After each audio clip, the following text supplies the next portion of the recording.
यहाँ पर अब हम अगर प्राइसेस को देखें तो जैसे मैंने कहा कि ऑल टाइम हाइज के आसपास हैं। गौरव बाबा जी, आपको चर्चा में शामिल करना चाहेंगे।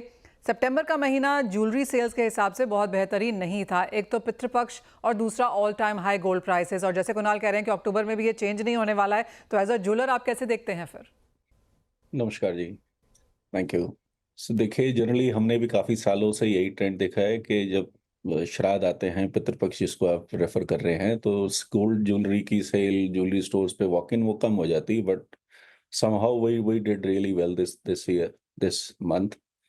सो मतलब उससे इस बार हमें कोई फ़र्क नहीं लगा, बिकॉज़ इनफैक्ट हमारे सेल्स के लोग भी यही बातें बार-बार करते थे कि श्राद्ध लग गए हैं तो भी सेल कम है, वॉक इन कम है। सो बट हमारे यहाँ पर इस बार I don't know what has happened, but sales अच्छा है।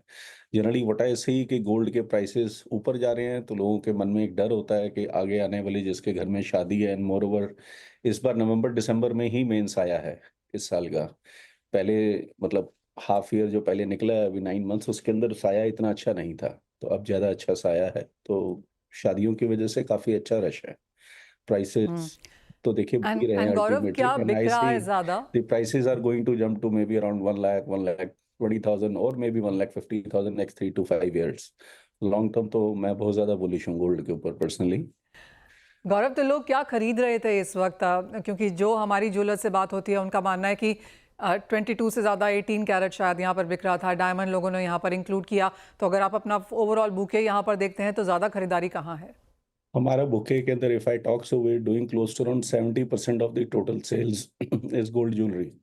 बाकी जो 20% बचता है उसमें 20% के अंदर close to around 10% of the total sales is the lab grown diamonds. That's what we do as well. So बाकी 20% जो है that is for natural diamond, mine diamonds की जो सेल है उसकी आती है। सो बुके तो अच्छा ही है on the whole, and it has been consistent for us for the last few years. Earlier we were doing around 35% हमारा डायमंड ज्वेलरी की सेल रहती थी और अराउंड 65% गोल्ड की रहती थी, बट अभी गोल्ड का प्राइसेस बढ़ गया, so when I compare in terms of rupee value तो वो श्रिंक होता जा रहा है, although the sales are moving up in terms of quantities for diamond as well, but gold का प्राइस बढ़ गया तो वो रेशो ऑटोमेटिकली फाइनेंशियल एस्पेक्ट में थोड़ा सा डिफरेंट दिखता है।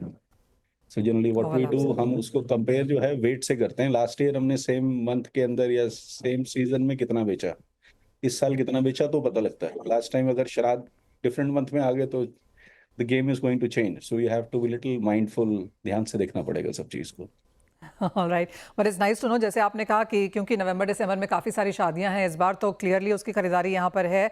और जैसे आपने कहा कि लैब ग्रोन, माइंड, सोना, सभी की खरीदारी यहाँ पर ऑफ कोर्स ऊपर नीचे है, लेकिन खरीदारी यहाँ पर बरकरार है।